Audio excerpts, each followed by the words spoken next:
Welcome back, everyone.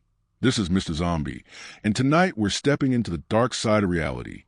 5 stories that were never meant to be found, never meant to be heard or recorded, from a phone that rings after death to cameras that film what isn't there. Every story you'll hear tonight comes from evidence someone wished had stayed buried. Turn off the lights. This is footage you were never supposed to see. History 1 voicemail from the basement. Daniel had never believed in anything beyond what he could see. That changed 3 nights after his father's funeral. He sat in his living room, staring at the TV without really watching. The house was too quiet. No music, no humming from the basement where his father used to fix old radios. At 2:17 a.m., his phone buzzed. A new voicemail. No number. Just unknown. He frowned. No one ever called him that late. He hit play. At first, just static. Then breathing. Then through the hiss. "Don't go downstairs." Daniel froze. It was his father's voice.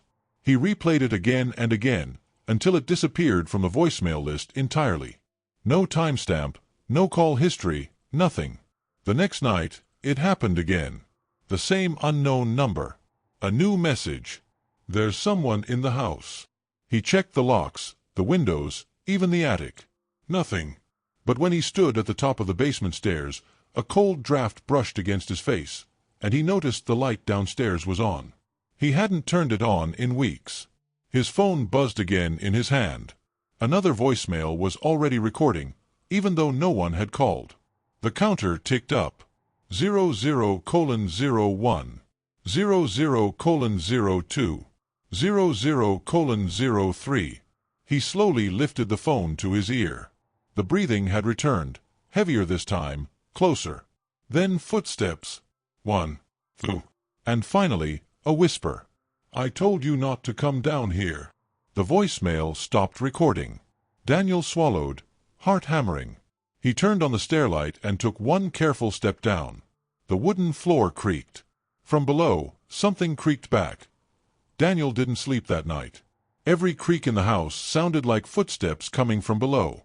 By sunrise, he convinced himself it was stress, his mind replaying his father's voice from memory. He spent the next day at work trying to ignore the feeling of being watched. When he came home, the basement door was slightly open. He was sure he had left it closed. A chill ran through him. He taped the door shut with a strip of duct tape and went to bed early. At 2:17 a.m., his phone buzzed again. No ringtone, no notification, just a new voicemail. He pressed play with shaking hands.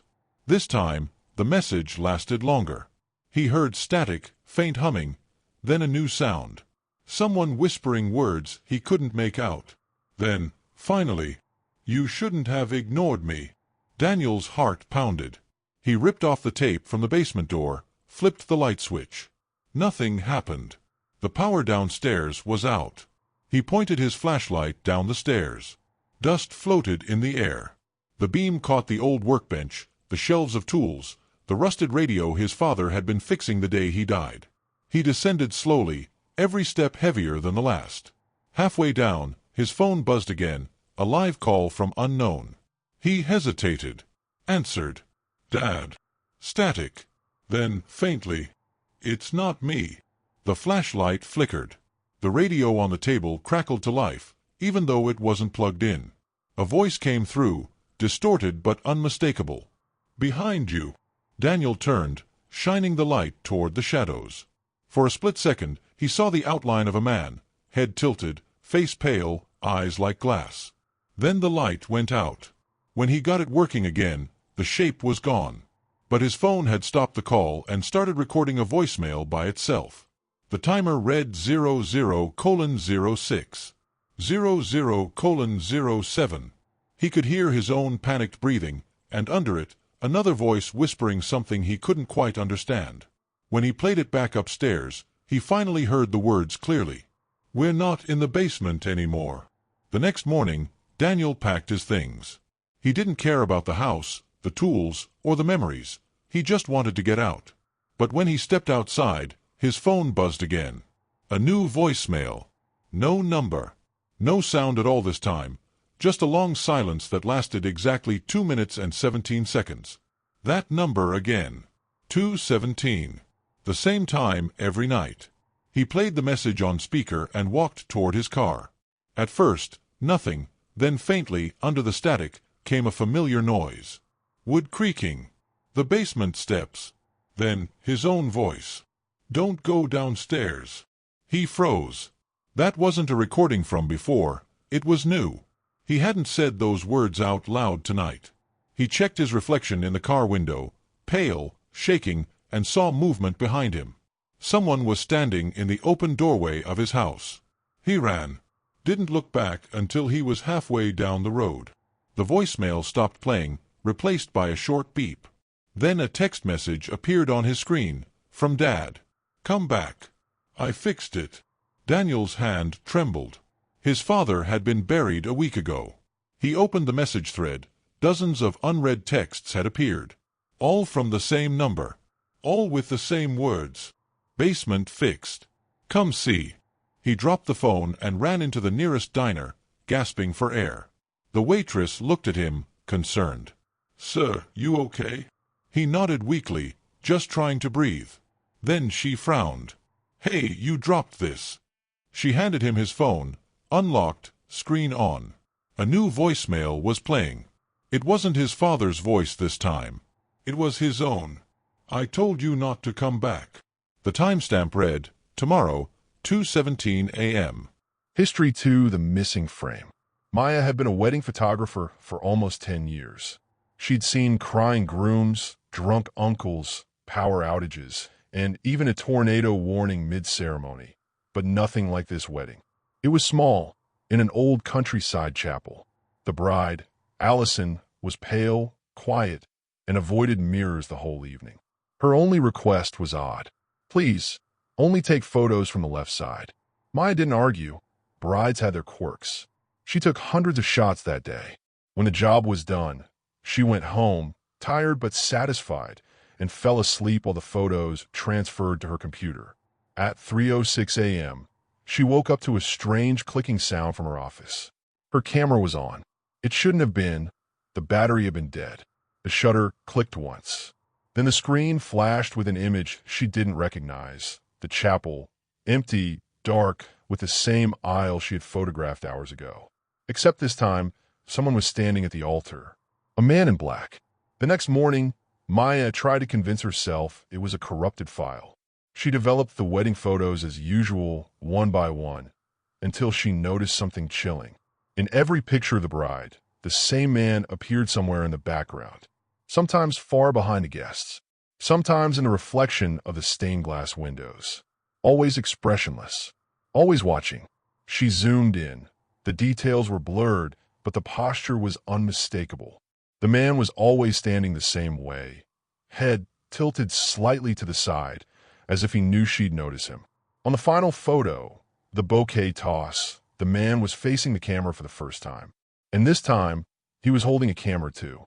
That night, Maya couldn't sleep. Her printer suddenly started whirring on its own. When she checked, it was printing a photo she hadn't selected. The same chapel, the same man. Only now, he wasn't in the distance. He was standing inside her darkroom that Maya's breath caught as the printer spat out the final sheet. The photo paper was warm, still damp with ink. The image was sharp this time, too sharp. The man's features were visible. Slick black hair, gray skin, eyes closed like he was pretending to sleep standing up. Her first thought was to delete the files, but when she opened the folder on her laptop, every image of the bride was gone. In their place were new ones, photos of her own apartment. Each one had been taken from a slightly different corner of the room, as if someone had been walking around, photographing while she slept. And in the reflection of the window, faintly visible, was that same tilted head. She slammed the laptop shut, heart pounding. Maybe a virus, she thought. Maybe someone hacked her drive. But she couldn't explain the new photo that appeared on her camera screen when she turned it off. Her own face, sleeping. She unplugged everything, packed her gear, and drove to the photo lab in town. She told herself she'd reformat the memory card and forget the whole thing. But when the lab technician inserted the card, the screen flashed red. Error. Unknown device connected. The monitor flickered. A still image appeared for less than a second, enough for Maya to recognize the background. It was the chapel again, except this time, she was standing at the altar in the same dress the bride had worn. The tech looked at her. Was this part of the wedding? Maya shook her head, voice trembling. No, I didn't take that. Before he could reply, the printer beside them started up on its own, just like the night before. Out came one image, darker than the rest. It was a photo of the photo lab itself, taken moments ago. And behind Maya's shoulder, barely visible in the grainy ink, the man in black was smiling. Maya didn't drive home that night. She rented a motel room on the edge of town, locked the door, and left her camera bag in the trunk. She tried to sleep, but every time she closed her eyes, she saw the flash, the same white burst of light from her camera, followed by that blank, expressionless face. At 3:04 a.m., something woke her. The light in the room had changed, a faint, flickering glow, like from TV. She turned her head. Her laptop was on, screen open to her photo folder. A new file had appeared. img_666.jpg. Her hands trembled as she opened it. It was her, sitting in the same motel bed, eyes wide open, staring at the camera. Except she hadn't moved. She grabbed her phone and snapped a photo of the screen, trying to document it. Proof for the police, maybe. But when she opened her gallery, the new picture wasn't there. Instead, her camera roll showed an unfamiliar image. A man in black, standing outside her motel room door. A single knock followed. 3 slow taps. Maya backed away, heart hammering. Who's there? No answer. She crept to the peephole. Nothing but darkness. Then her phone buzzed. A notification. New image uploaded. img_667.jpg.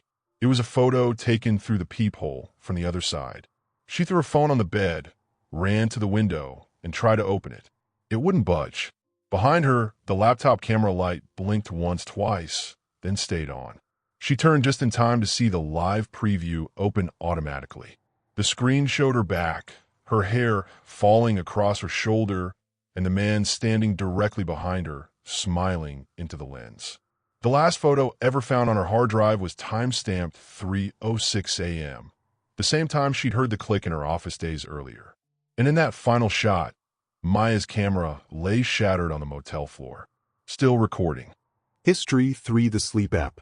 Ethan downloaded the sleep tracking app because it was free and had 5 stars. It promised to record sounds through the night, so you can learn about your sleep habits. For a week the graphs looked normal. Deep sleep, light sleep, a few snores. Then, on the 8th night, the app flagged a new event. Voice detected at 3:03 a.m. He played it back. At first came the rustle of sheets, then a whisper close to the mic. "Wake up." Ethan jerked upright, heart pounding. The apartment was silent. When he looked at his phone again, the waveform on the screen shimmered and changed color as if something else were still recording. He killed the app, tossed the phone on the dresser, and told himself it was a glitch. The next morning the event tag had changed from voice detected to unrecognized speaker. Under it was a note he hadn't written, identified guest. That night he kept the phone face down, recording again, just to prove it was random noise. At 3 a.m., a cold breeze touched his face. The heater was off. When he woke, the phone was on the pillow beside him, screen lit, timer still running. Playback lasted 2 minutes. First, his own slow breathing. Then another breath, louder, not in sync with his. Finally, a whisper right next to the mic. "You're awake now." The graph ended there. The app froze. Ethan didn't tell anyone. He deleted the app, reset his phone, and tried to forget the voice. But the next morning, the app was back, reinstalled automatically, sitting on his home screen. He opened it out of morbid curiosity. The logo had changed. Instead of a moon and cloud, it showed a single open eye. When he checked the new recordings, there were more entries, each one marked guest interaction. The first few were silent. Then, around 3 a.m. each night, he began to hear faint phrases. "You're doing better. Don't move this time. Almost awake." He turned his phone off completely before bed. In the morning, The app had recorded anyway. That night he set up his webcam to capture whatever was happening. At 2:59 a.m., the camera began recording on its own. At 3:03, a flicker of movement crossed the edge of the frame, something tall, shadow-thin, leaning over the bed. When he reviewed the footage, he noticed something that made his stomach twist. His phone was glowing faintly even though it was powered off. He played the new recording from the app one more time. This time, he heard two voices, his own, half asleep, and the whisper replying to him. Thin, groggy, who's there? Voice, you invited me. Then a click. And silence. The next morning, his phone displayed a notification. Subscription activated, Sleep App Premium, Lifetime Plan. The purchase time read 03:03 m. Ethan couldn't bring himself to use the phone anymore. He left it face down on the counter and bought a cheap alarm clock instead. For 2 nights everything was quiet. On the third, the clock stopped at 3:03 a.m. When he picked up the phone, the screen was already unlocked. A new notification waited. Sleep session complete, playback available. He hit play. First came the soft whir of the heater, his own slow breathing. Then a faint scrape, like fingernails sliding across wood. A voice whispered, "Not asleep yet." Ethan stared at the waveform dancing across the screen. Then, for the first time, he heard a different sound, his own voice, clear, close to the mic. "What do you want from me?" The whisper answered almost gently, "To stay." Every recording after that began the same way, his breathing, then the guests. Every one ended with the same 2 words. Good night. He uninstalled the app. That night, he woke up to find the room pitch black and his phone gone. The glow came from under his pillow. He reached for it. The screen showed the camera view of his own face, eyes open, smiling in his sleep. The app spoke in his voice. Tracking complete. You slept perfectly. When police later entered the apartment, the phone was still on the nightstand, app running. The graph showed one continuous session lasting 72 hours, marked user, guest. History 4, the 4th message. Nina had been recording daily vlogs for 2 years. Morning coffee shots, commute clips, quiet evening monologues. Nothing fancy.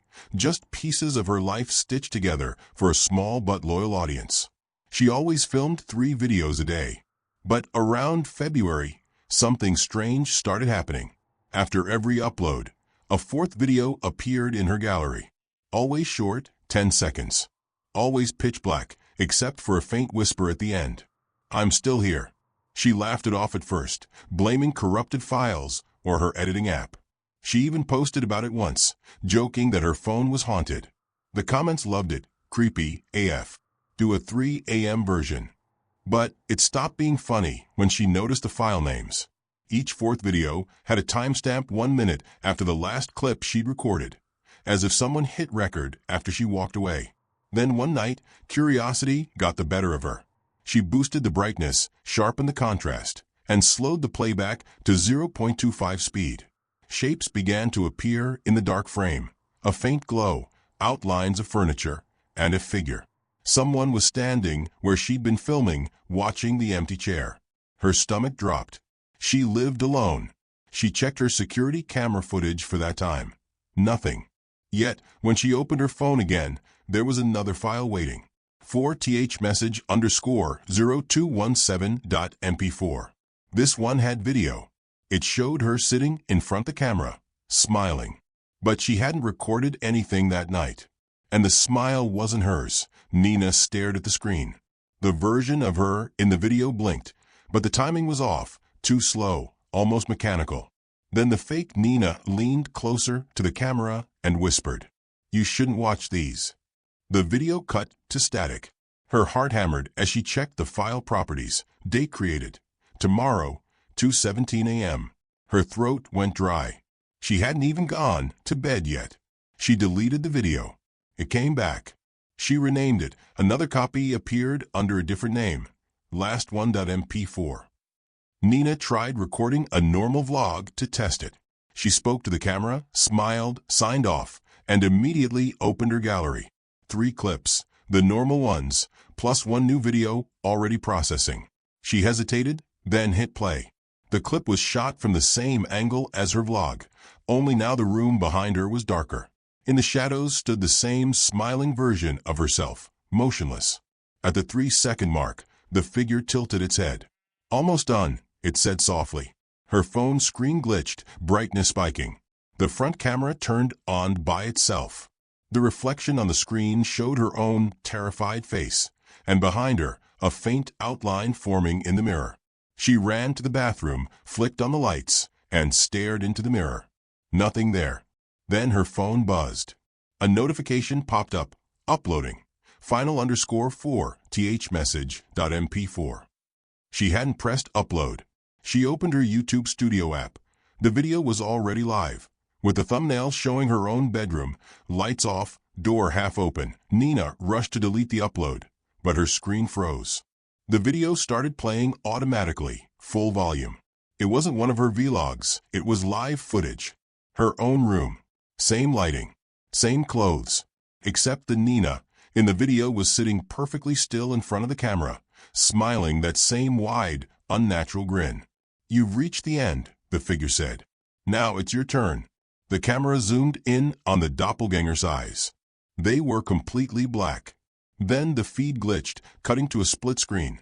One half showing the fake Nina, the other showing her real phone camera, recording her in real time.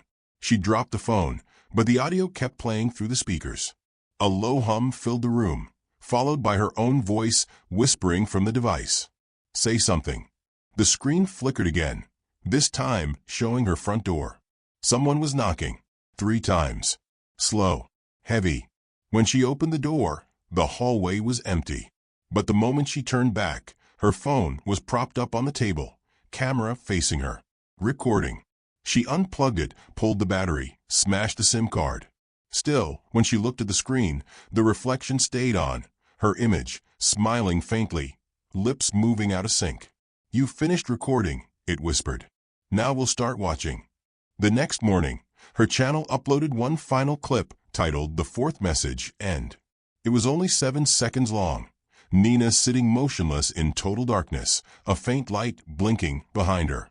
Police later confirmed the timestamp, 2:17 a.m. And, in the reflection of the phone screen, another face could be seen, smiling. History 5: The Neighbor's Camera. Alex moved into apartment 3B on a quiet Tuesday. The building was old, faded paint, humming pipes, the kind of silence that made you aware of every sound you made. On his first night, while unpacking boxes, he stepped onto his balcony for some air. That's when he noticed it. Across the narrow courtyard, on the opposite balcony of apartment 3C, a small security camera was mounted, its red light blinking steadily. It was pointed straight at his window. He figured it was nothing. Maybe some old tenant had set it up years ago. Still, it made him uneasy. The next morning, he mentioned it to the landlord, an older man named Mr. Callahan. The landlord frowned. "That can't be right. 3C's been empty since the owner died." Alex's stomach tightened. "When was that?" 2 years ago, Callahan said quietly. "No one's rented it since."